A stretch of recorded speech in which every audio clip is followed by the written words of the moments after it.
Welcome to the Trailer Cast with Elise Snipes. Each week, I will be sharing with you from inside my vintage trailer where I work as a therapist and share some of my musings on the human experience. I am endlessly fascinated and inspired by people. I love being a therapist and am deeply grateful for the intimate and beautiful work I get to do. I believe we are wildly capable of healing and making this world a better place, and this is my attempt at doing that. Sharing beauty to invoke beauty. May you find yourself inside these stories and ponderings and be better for it. Cheers. On this episode, we're talking about legacy and links and story. So lately, I've been thinking about how I might fit into this larger story of healing and truth. Because what happens when I'm sitting across from somebody, a person I'm working with in therapy, and sometimes when we're working on their really tough stuff, I feel this intensity, this intense feeling towards the gap between their suffering and their freedom. And I absolutely feel like the work of therapy is becoming a bridge, sometimes a tightrope, anything to close that gap. And in this particular space, there are people who come in who have stories so similar to my own, and they pull at me, plucking at these strings that haven't played in a while. And sometimes the pull is so strong. In psychology jargon, this can be called countertransference. It's that messy, beautiful space between therapist and client. And I have been really trying to sit in that space recently, considering the work of empathy, how understanding or identifying with someone else's pain on that deep gut level is sometimes enough to help someone cross to the other side. I don't know, it's like my own story can somehow be laid down as a pathway for someone else to walk on. And as they walk on it, it becomes something even more beautiful. Like visiting an ancient place, and there are all these layers of floor or foundation. Beneath worn stone is carved wood or woven tapestry. All these layers are laden with story. And I feel that. Beneath the ground of my own story are the women who have forged a way forward for me. My life laid upon theirs, affected, different, sturdier, because they came before me, laying a sure foundation or some new path that has led to adventure. And then I look at the people around me, specifically the people I get to work with in therapy, and I consider how I get to offer this to them. I look forward. I think about my daughter and how much farther she will get to go. God, I love this. I love thinking of this idea of being one link in a strong chain of women who have come before me and who will come after me. There is something about this idea of legacy that captures me.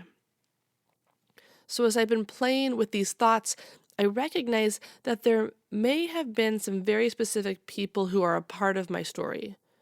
My grandma, my previous therapist, and one of my very first clients. And so I thought it'd be kind of neat to introduce them here. And so I'm going to be interviewing them. And I don't just want to tell you about them or to try to capture them through story. I really want you to hear it for yourself. I want you to get a glimpse into these relationships and let you catch the story. So we're going to start with my grandma. Oh, my grandma. We call her Mammy Hoo Hoo. Her friends call her Annie. And she was born Annette Marshall, November 4th, 1922. So that makes her 95 years old. And she had early onset macular degeneration along with pretty severe glaucoma and cataracts, and this has left her almost completely blind. She has a little bit of limited peripheral vision, but don't let that fool you, because she still knows if I'm wearing ripped jeans and how no granddaughter of hers should ever dress like that, especially coming to visit her. She sees everything I don't necessarily need her to see, like when I've gained some weight, and she's very quick to point it out. And she's little, the way you expect grandmas to be, but she'll tell you that she was the tallest girl in her 5th grade class, and then she just never grew any taller after that. And she definitely carries herself like she's the tallest woman in the room. And I love this about her. And she has jokes so dirty, they'll make you blush for days. She's wild and yet classy, mischievous, and at the same time well-mannered, foul and faithful, a mixture of chocolate and a little scotch with water. She's the best. So I drove over to her house yesterday, and mind you, she still lives on her own because stubborn is a gene that runs strong in our family. I'm going to tell you about her house because it's too good to not bring to this place. So after you've used the Golden Eagle door knocker, because America, you'll walk into her parlor, as she calls it. But you won't know quite where you are, and you aren't listening because the wallpaper has caught your attention, and you have never seen anything like this in your life. And so you just smile at Mammy Hoo Hoo while you keep following the floral pattern to realize that not only are the walls covered, but the refrigerator has been wallpapered as well. And you're amazed, impressed really, because why not? And you will soon realize that why not is really the theme that ties the whole place together. She can't cook because she can't see anymore. And so the oven makes for a wonderful wine rack. And you can see that she likes Cabernet Sauvignon and some things you expect, like bowls of candy. But it is the sheer volume of candy that really takes you back. Maybe she knows someone who works for See's Candy. Or maybe she invested there. Nope.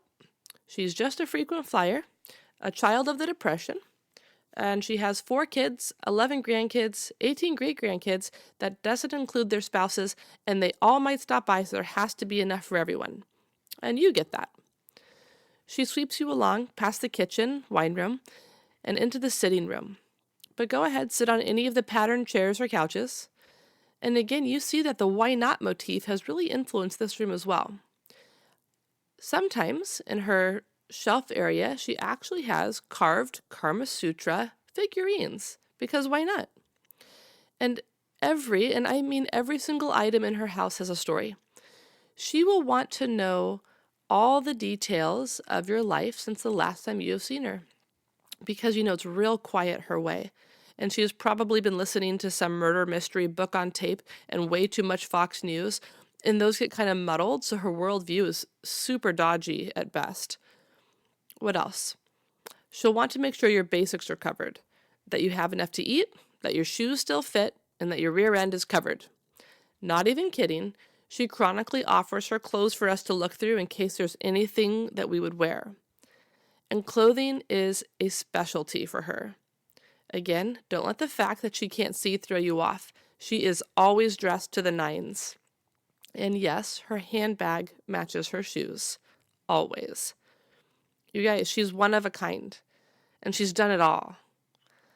She went to Stanford University. She married my grandpa and left school early. Not finishing her degree is one of her biggest regrets in life, and she'll tell you about it. She was married 3 times, which is a lot for a Catholic. She's outlived all her friends, and she swears it's because she ate red meat every day, very few vegetables, and as much chocolate as she wanted. Now, I don't think that the Surgeon General would agree, but then again, he's not 95 with an oven full of wine. So without further ado, let me introduce you to my grandma, my Mammy Hoo Hoo. Well, I'm going to tell you why I wanted to sit down with you today. Part of what I'm wanting to share about is women who have influenced me. And there's a couple people that stand out for me, and you're first on my list. Don't. Oh, Mammy Hoo Hoo. I'm such a dumb broad. No, far from it. Fat 40 and over. Yeah, and I thought if I had the chance to ask you some questions and to kind of talk about, how you've influenced me, I don't know, I thought it'd be kind of a neat thing to listen to. So maybe we can start at the beginning of our relationship. That goes way back. Way back. Mm-hmm. Well, let's start maybe with your name. Your name, when you were born, was what? Annette Marshall. Mm-hmm. Did you get a middle name? I don't think so. Okay. And Annette is actually Eden, my daughter's middle name, right? Yeah. So we named Eden after you because we wanted to make sure that she kind of had a lot of your strength and spunk. But you really have represented that for me for all these years. It's just a woman. Well, how sweet, honey. Yeah. What was it like for you raising? You raised 4 kids. What was that I like? love being a mother. But I didn't have a lot of example Yeah. because my own mother had so much help Yes. and she was so distant from us. And so I had to learn on my own and by watching friends and joining little groups and seeing how they did it. Yes. But you learn. Yeah.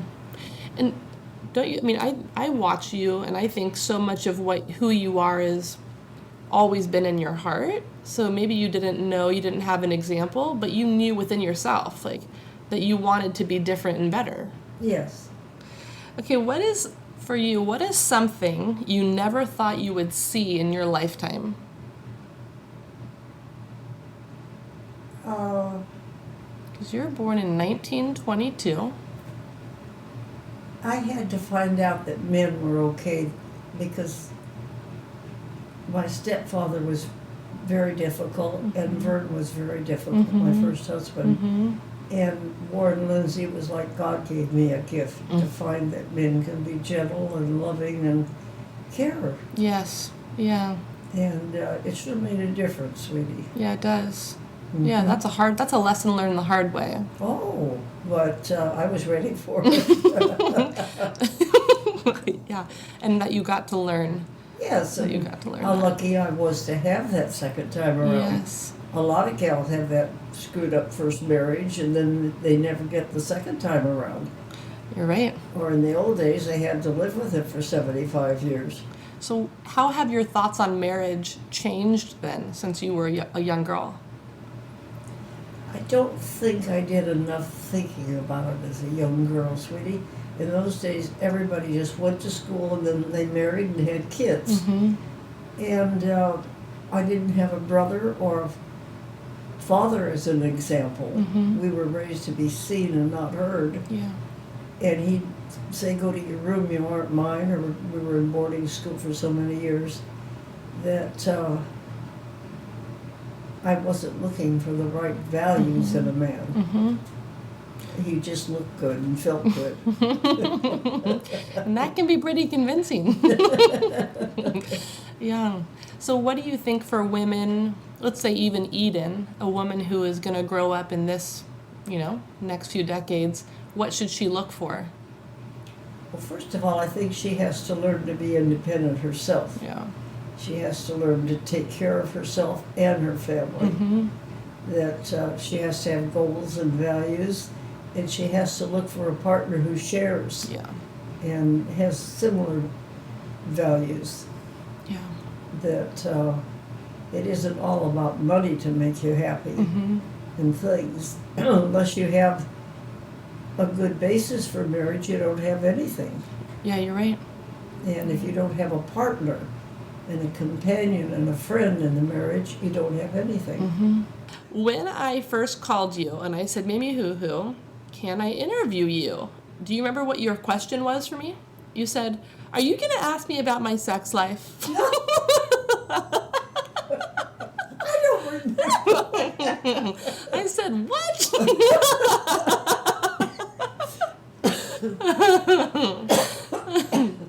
Some people don't like sex. I love it. Sex is great. And I love to cuddle. Yeah. To me, it's the sweetness between people and sharing. Yeah, they're both forms of intimacy. Yes. Yeah. Well, okay, so the idea of sex has changed a lot in our culture. You lived through the sexual revolution where, Oh, honey. yeah, Bad girls did this and good girls did that. But as I've grown older, I found that those bad girls should have gone along all right. that they'd all end up in the same spot. A lot of them ended up better off. Right? Before you leave, I have a whole bunch of T-shirts in the other room for you to look at. Okay, I can do that. You can do it while we're talking even. Okay. Okay, would you tell me some of your favorite mischievous stories? Well, we used to French sheep each other's beds all the time. Well, what does that mean? You take the bottom sheet and you fold it up and over the blanket. And that way you can't get your feet through. You get in bed and you can't. So we were in Hawaii, the men had raced over, and we'd gone up 2 islands to Kauai, and that's where the boat comes home from, so you get the food on board and you Okay. do everything. And it was pouring rain, and we're in a Japanese motel. This is 60 years ago, sweetie, 70, 60 years ago. And pouring rain, and the Japanese couple are looking out, and there are toads or frogs that big, Oh, gosh. hopping all over in the mud Come out in on. the yard. Yeah. Well, I'm sure Betty and I must have had a couple drinks. I don't know. But neither one of us drank much. But we got our bathing suits on and went out there and we caught those frogs. And I could put one here and one here, and I could carry 4 or 5 frogs in one hand. We are falling in the mud and sliding and laughing. And we bring the frogs in and we put them in the toilet with some joy and wash them. And then Vernon and her son Ricky had gone into town on a truck with some of the local boys. They Yeah. 17 and old. They thought they were so big and they were going to have a beer. And they came home and their beds had been French sheeted and they were bobbing with frogs. I love it. I love it. It's too good, right? Just hilarious.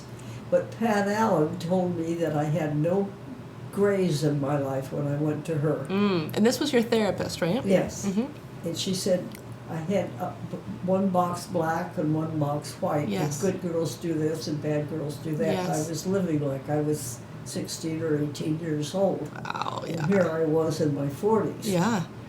And So did she tell you about 50 Shades of Grey? no. She just told me that I had a kid living in me and I was being too serious. And I had to let that kid out to play. Yeah. Well, once I let the kid out to play, I could never catch it. And we're all better for that, that's for sure. Yeah, no, you're right. You're right. So in therapy, it's called like inner child work. And so sometimes we'll actually say, okay, like, how old do you feel when you have that memory or that Yeah. experience? And can we invite that part of yourself into the room? And Well, I evidently had a sad child, yeah, and I yeah. was relating to that. Yeah, and that makes sense, right?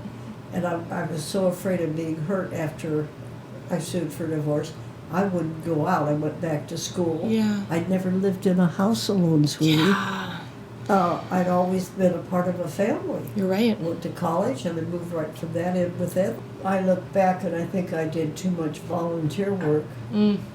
In a way, I was making up for my mother who did none. Wow. She wouldn't do Girl Scouts or Brownie Scouts or PTA or anything. Yeah. So in return, I couldn't take part in it. So, okay, so here's a question for you. Because you're kind of saying you saw what your mom didn't do, so then you did the opposite. I Don't overreacted. Overcompensated, right? Sure. And that's a lesson I feel like that's difficult to learn because you don't know. Where the medium is. Yeah. And what's right for one person, sweetie, isn't the same for the next Right. person. But I can't tell you how many people have come in my office and said, I'm going to do exactly the opposite of my dad, my mom, my this. And they're throwing the baby out with the bathwater sometimes, right? Sometimes there are some things we can take and say, I'm not going to do the opposite. I'm just going to kind of do it my own way. That is the answer, sweetie. And Pat taught me how to close a chapter. You can't open a new chapter in a book until you finish the last one. I love it. And you have to let go. Yes. What was the other thing she used to say? There was something about the river? Oh, yes.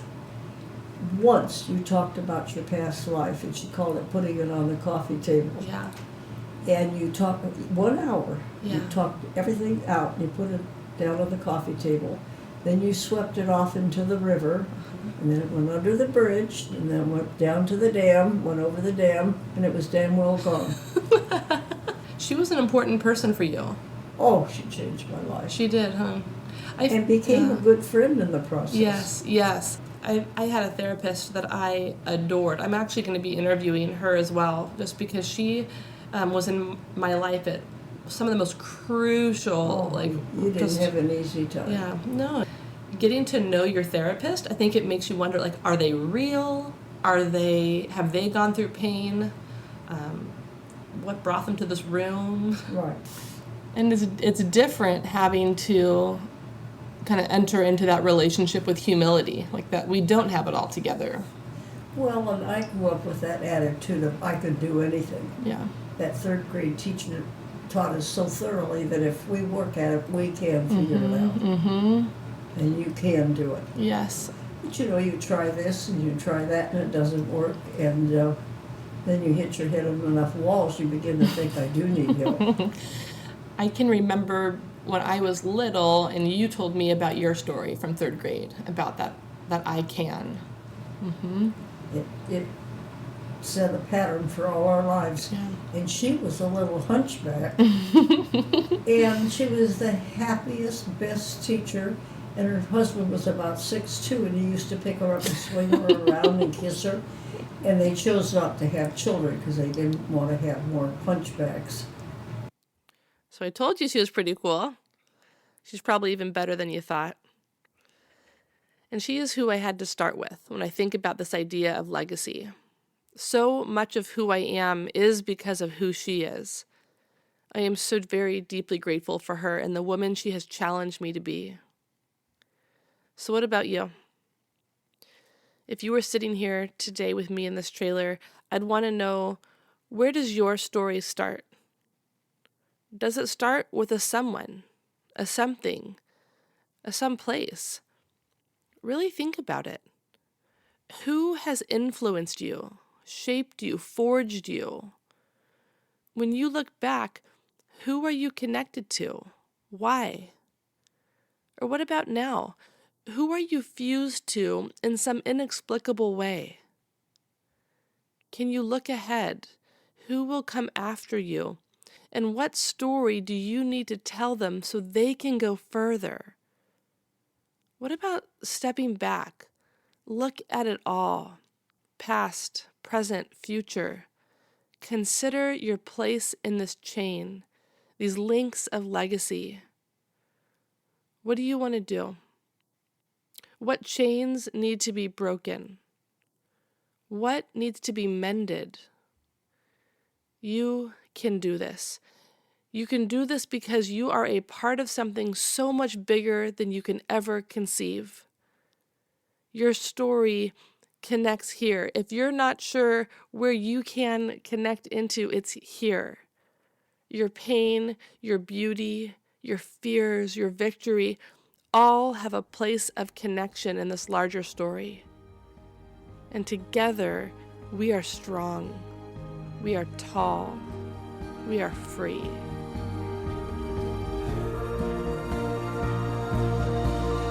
Thanks for listening.